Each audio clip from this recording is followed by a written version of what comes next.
welcome back to our news bulletin.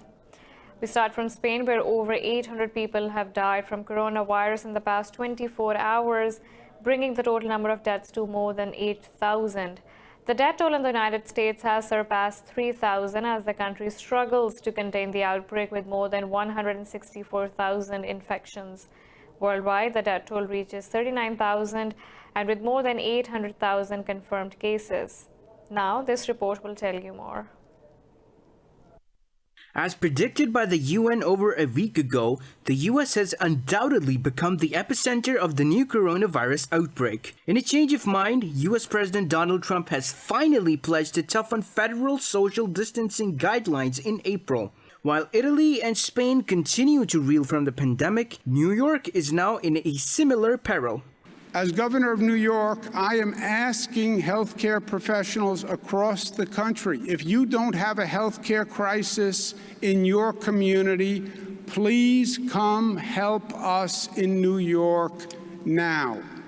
We need relief. Mexico has declared a health emergency and issued stricter rules aimed at containing the fast-spreading coronavirus. Mexican officials say timely precautions are necessary for this pandemic. If we enter into the accelerated phase with many infected, with many cases, the epidemic will not be controlled. Let's be clear, we don't want to go through the scenario that other countries are unfortunately going through, who did not reduce the number of cases at the beginning of the accelerated transmission period. So this is the moment. The UN has warned that states like Afghanistan and Palestine with extremely limited resources can be hit hard in the coming weeks. Meanwhile, Italy has extended its lockdown until Easter amid the rising death toll. But there is some hope, as for the first time, the country reports a declining infection rate. The number of coronavirus infections in Pakistan has jumped to over 1,900. Punjab, Sindh, Balochistan and Khyber Pakhtunkhwa provinces have declared a lockdown to contain the spread of the virus. The health ministry said 49% infections are from Iran, 18% from other countries and 33% due to local transmission. The ministry has reported 26 deaths so far in the country, with one death in the last 24 hours. It said 12 patients are in a critical condition while 58 have been recovered. Officials at 414 hospitals with COVID-19 isolation management facilities and more than 6,300 beds are working in the country. G20 finance ministers have agreed on a roadmap to implement commitments made by leaders of the 20 major economies to fight the coronavirus. In a joint statement after a video conference, the finance ministers said they would work with international organizations to deliver aid to emerging markets. The statement added that an action plan will consider the risk of debt vulnerabilities in low-income countries. Last week, G20 leaders pledged to inject $5 trillion into the global economy to counter the social and financial impacts of the coronavirus pandemic. The leaders also pledged to form a united front in the fight against the pandemic. In India, criticism continues to mount against Indian Prime Minister Narendra Modi's sudden 21-day lockdown of the country. The country has over 1,000 confirmed COVID-19 cases and 29 deaths, with health officials warning that a huge surge in infection rates is just around the corner. More in this report. On the 7th day of India's 2-week lockdown, the futility of the government's move is becoming even more apparent. The sudden closure of all businesses sparked an exodus of migrant workers, with scores of people forced to walk to their villages. At least 22 died on the journey home, forced to walk because of no public transport. Meanwhile, large crowds are congregating in the country's vegetable markets, sparking even more concerns about the virus. We came at 6 o'clock in the morning. When the pass was issued, they had told us to maintain distance of at least 1 to 2 meters. But when we came here, it was so crowded, it felt as we were going inside like a herd of sheep. The announcement of the lockdown, hours before it went into effect, has also stranded domestic tourists across the country. Over 200 are trapped in the popular hill resort of Manali in Himachal Pradesh alone. 22 तारीख को जैसे The lockdown was announced on March 22nd, and from March 23rd it was continued till March 31st, and now they have extended it till April 14. We are trapped amid lockdown here. We cannot go back. Somebody had a flight ticket, somebody had a train ticket. Everything has been cancelled. The lockdown is supposed to end in 2 weeks, but the outbreak could force an extension with even harsher measures for India's beleaguered citizens. The novel coronavirus has proliferated across the world, claiming thousands of lives. Governments across the globe have put their countries into lockdown, bringing the global economy to a standstill. Scientists everywhere are now racing to develop a vaccine that can stop the disease and restore normalcy. Chinese scientists first published the genetic sequence of the novel coronavirus in mid-January. Soon, dozens of research teams began to work on developing a vaccine for the disease. The first human trials began just 2 months later, which was hailed as an incredible achievement by WHO Chief Tedros Ghebreyesus. He hoped that this would mean a vaccine would be ready within 18 months, but experts warn even that would be a best-case scenario. The United States is also funding several companies to help develop a vaccine. Last week, G20 nations pledged to work together and increase funding for the development of vaccines against the pandemic. But there are fears that the disease has created a shortfall in global cooperation, slowing this process down. In another news, the Taliban say hidden hands in Kabul are disrupting the peace process and the release of their prisoners. In a statement, the group said Afghan troops have tortured prisoners, killing 7 and leaving dozens of others injured. The group said Afghan troops beat prisoners on the same day the Taliban delegation was scheduled to arrive in Bagram. It said photographs of tortured inmates showed the brutality of security officials. The group said on one hand, Kabul is expressing its willingness to release prisoners, while on the other hand, such steps are being taken.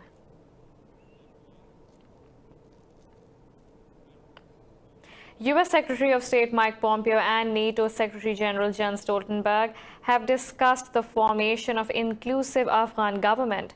A deadlock between President Ashraf Ghani and self-proclaimed President Abdullah has created a political impasse. In a telephone call, Pompeo and Stoltenberg emphasized on finding a resolution for the ongoing political crisis in the war-torn country. Pompeo and Stoltenberg urged Afghan leadership to end differences for stability and security of the country. Last week, the U.S. announced a $1 billion cut in aid to Afghanistan after failing to break the political deadlock in Kabul. Meanwhile, the European Union has welcomed the inclusive negotiation team formed by the Kabul leadership. In a statement, the body said this constitutes an important step towards starting intra-Afghan talks and resolve political crisis.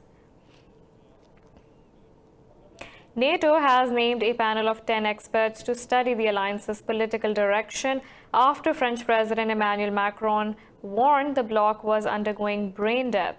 The group of 5 men and 5 women will be co-chaired by former German Defense Minister Thomas de Maizière and Washington's former top diplomat for Europe, Louis Michel. NATO said the panel will offer recommendations to reinforce alliance unity, increase political consultation and coordination between allies. It said the group will also give its input to strengthen the alliance's political role. Last year, Macron caused an uproar when he said there was a lack of strategic and political thinking at NATO. The comments drew public rebukes from other NATO leaders, including German Chancellor Angela Merkel and Turkish President Recep Tayyip Erdogan. Washington also dismissed Macron's suggestions to reinvent the bloc. European powers have sent medical goods to Iran in the first transaction under a trade mechanism set up to bypass U.S. sanctions. The first successful transaction comes over a year after Britain, France, and Germany announced the creation of INSTEX. In a statement, German Foreign Ministry says INSTEX mechanism and its Iranian counterpart SDFI will now work on more transactions. Tehran is struggling to bring the coronavirus spread under control under U.S. sanctions. Iran has reported over 140 new deaths from the coronavirus in the past 24 hours, raising total fatalities to nearly 2,900. Earlier, Supreme Leader Ali Khamenei rejected Washington's help after Trump offered aid at the end of February.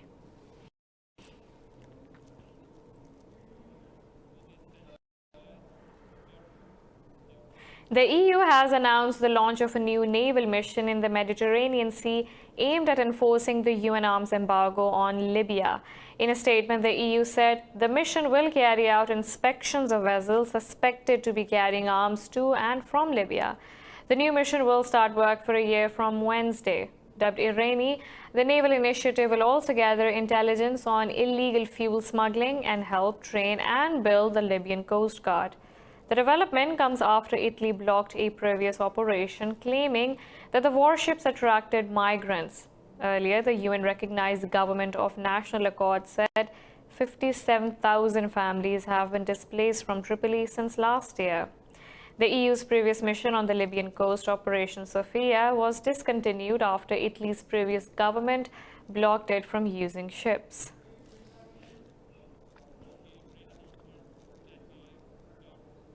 We have a lot more coming up right after this short break, so stay tuned.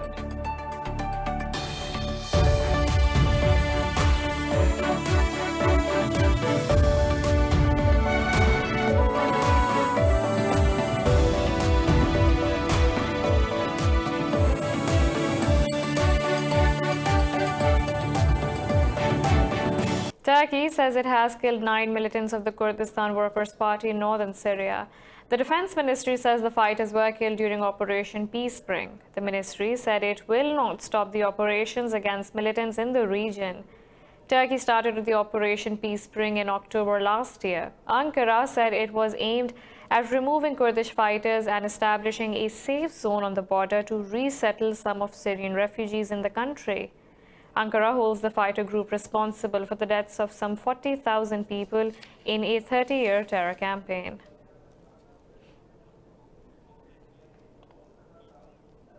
The UN has dispatched nearly 70 truckloads of humanitarian aid to Syria's northwestern province of Idlib. The humanitarian aid will be distributed to those struggling to live in Idlib and nearby rural areas. Trucks enter the city through the Şevazu border gate in Turkey's southern Hatay province, bordering Idlib. Earlier, the UN Security Council expressed its concern over the humanitarian situation in Syria amid the COVID-19 outbreak. The Council members stressed on the need for necessary conditions to tackle the potential impact of the pandemic in Syria. Syria has been mired in a civil war since early 2011, following Bashar al-Assad's regime crackdown on pro-democracy protests. Since then, hundreds of thousands of people have been killed and over 10 million others displaced.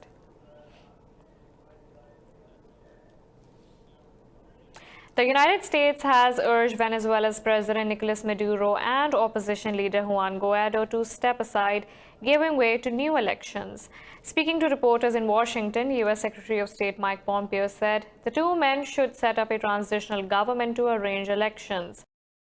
He said the new elections can be held within 6 to 12 months. The Secretary of State said the U.S. has made clear that Nicolas Maduro will never again govern Venezuela, but it continues to support Guaido.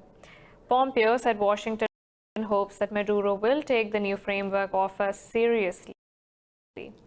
Earlier, the U.S. government accused Maduro and his aides of narco-terrorism. North Korea has warned it could cut off dialogue with the United States over its ludicrous tone. State media quoted an official saying that U.S. Secretary of State Mike Pompeo's insulting language had given impetus to Pyongyang to make Washington suffer. The unnamed official said North Korea will choose its own way from here onwards. Earlier, Pompeo pressed the world powers to continue pressurizing North Korea over its nuclear and ballistic missile programs. Pompeo said until there is sufficient progress in bilateral talks, UN Security Council sanctions will not be removed. During the past month, Pyongyang has carried out 4 ballistic and super large rocket launcher tests. UK Prime Minister Boris Johnson has been urged by the members of the European Parliament to delay his Brexit deadline amid the coronavirus breakout. The call for a delay comes as EU and UK representatives met to discuss the implementation of the withdrawal agreement over video link. The EU Parliament's largest group of lawmakers said the pandemic puts pressure on the chances of securing a trade deal by the planned date. MEP Christoph Hansen, a negotiator on the Parliament's Trade Committee, said extension of transition period is the only responsible thing to do. He said, under extraordinary circumstances, the UK cannot afford to expose itself to the double whammy of pandemic and the exit from the EU's single market. Meanwhile, a British PM spokesperson said there were no plans to extend the transition period, which will end on December 31st this year.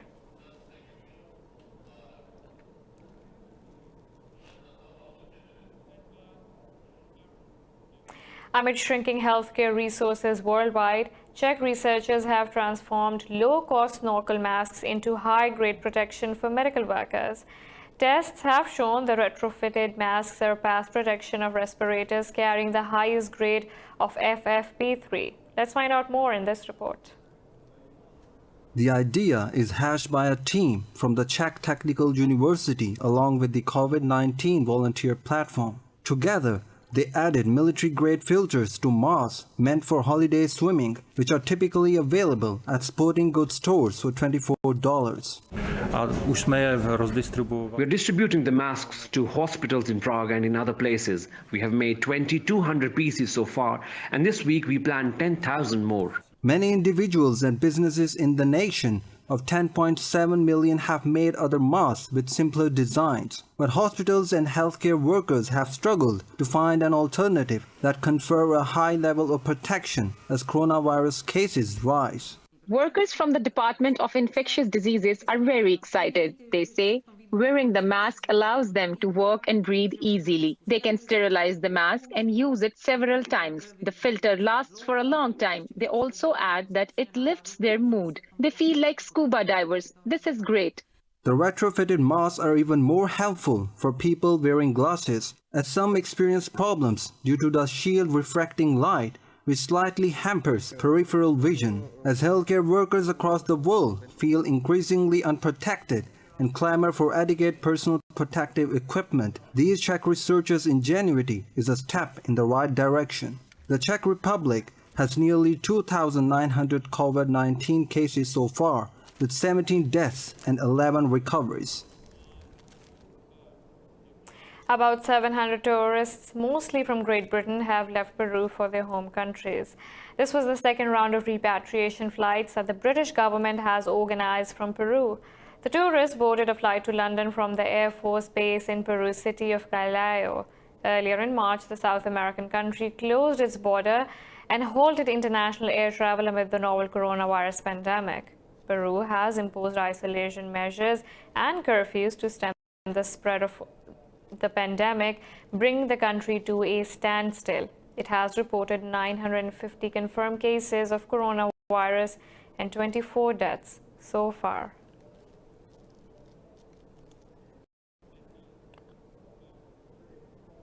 "19 people have died while extinguishing a huge forest fire in China's southwestern Sichuan province.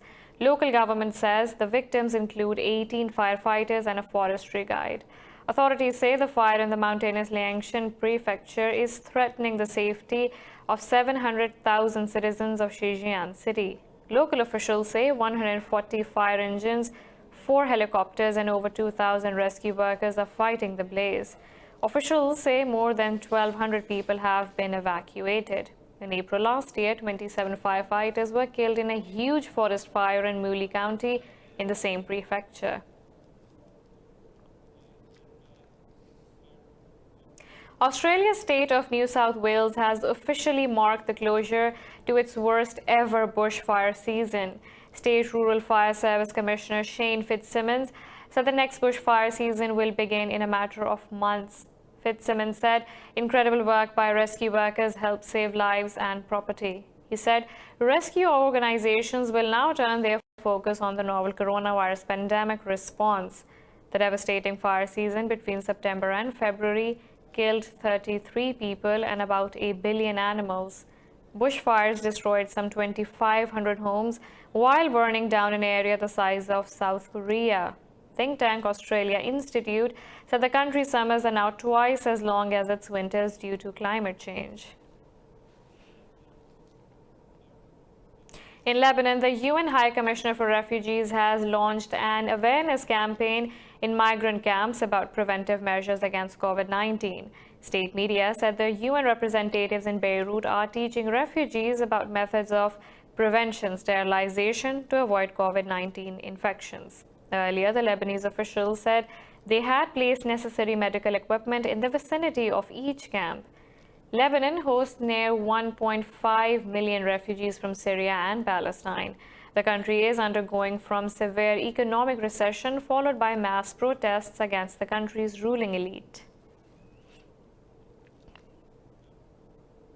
Egypt lit up its historical Giza pyramid, sending a message in colorful lights that called on people to stay home, stay safe. Tourism and Antiquities Minister Khalid Al-Anaini says the message was written in both Arabic and English as it was directed to the whole world.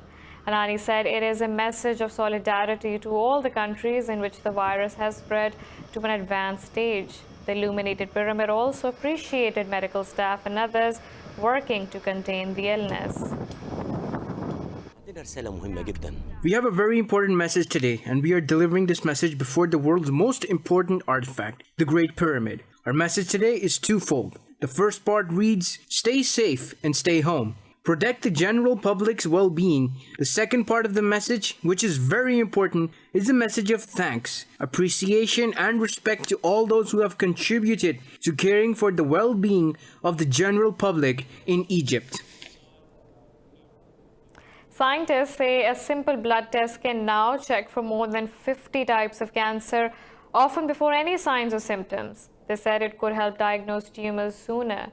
Researchers from Dana-Farber's Cancer Institute and Harvard Medical School tested over 4,000 samples from patients with and without cancer. The tests were run for over 50 types of cancer, such as bowel, lung, and ovarian.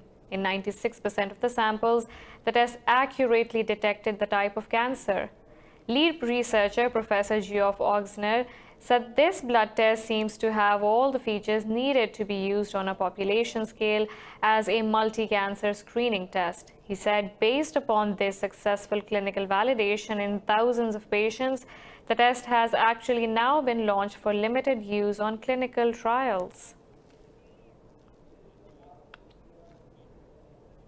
Thieves in the Netherlands have stolen a painting by Vincent van Gogh from the Singer Laren Museum in the country. The museum director said the splendid and moving artwork by one of Netherlands' greatest artists has been taken from the community. The painting, Spring Garden, which dates back to 1884 and depicts the garden of the Rectory of Nuenen, had been on loan from the Groningen Museum. Police are investigating the burglary and looking for witnesses. The museum is closed due to the coronavirus outbreak, which has claimed 865 lives in the country with nearly 12,000 confirmed cases. Estonia's small island of Kinhu in the Baltic Sea is a unique centuries-old society where women do most of the jobs on land while the men are away at sea. But the region's ancient matriarchal culture is in danger of vanishing as islanders are moving away due to falling fish stocks and economic hardship.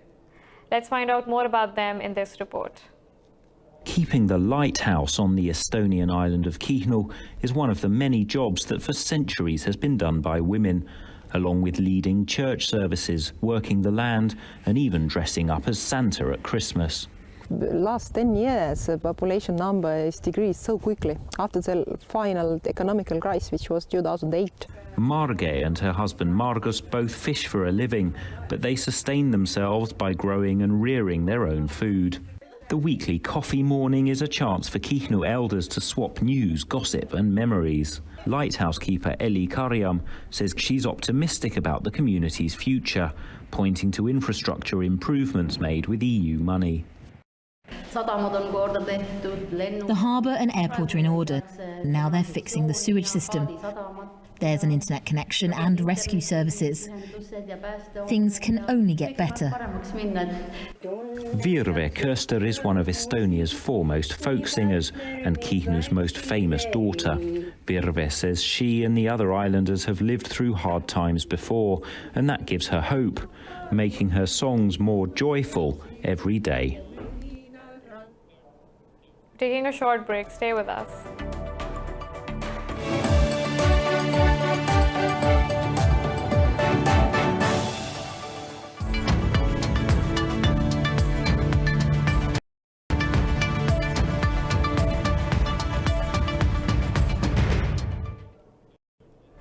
In business news, amid coronavirus pandemic, the U.S. stocks have rebounded on the last day of the first quarter as investors wrapped up a period of historic market volatility. The indices of S&P 500 and Dow Jones Industrial Average traded marginally higher. The shares of Apple, Amazon, Microsoft and Alphabet have also risen. Goldman Sachs said that the economy would go through an unprecedented plunge in the second quarter. The Nasdaq Composite also traded nearly 1% higher. Oil prices also soared after U.S. and Russian presidents agreed for talks to stabilize the energy markets.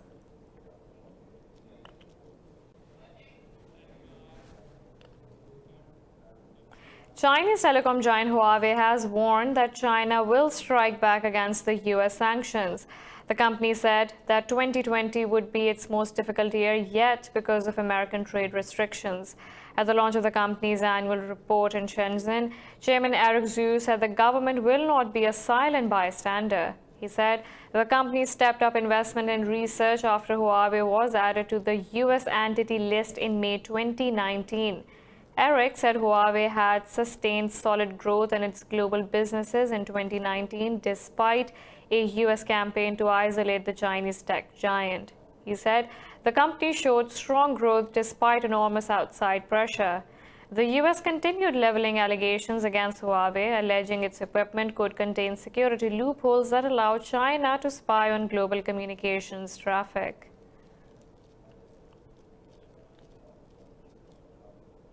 U.S. workers at Amazon and food delivery firm Instacart are threatening strikes and have accused the firms of not providing proper protective gear. Meanwhile, the companies claim they are taking extra precautions amid booming demand for delivery services due to the coronavirus outbreak. The pressure is building on Amazon and other delivery firms to improve protections for workers worried about getting infected with coronavirus. U.S. senators have also written to Amazon boss Jeff Bezos expressing their concerns. In a statement, Amazon said the firm is going to great lengths to keep buildings extremely clean and help employees practice precautions. It said those who do not want to work are welcome to use paid and unpaid time off options.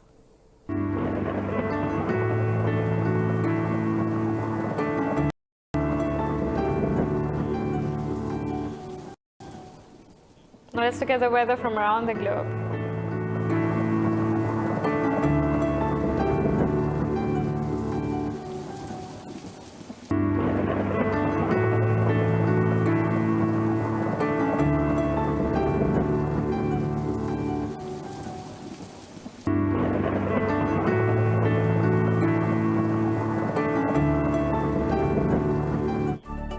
This is all for now. For the latest updates, you can follow us on social media at indus.news.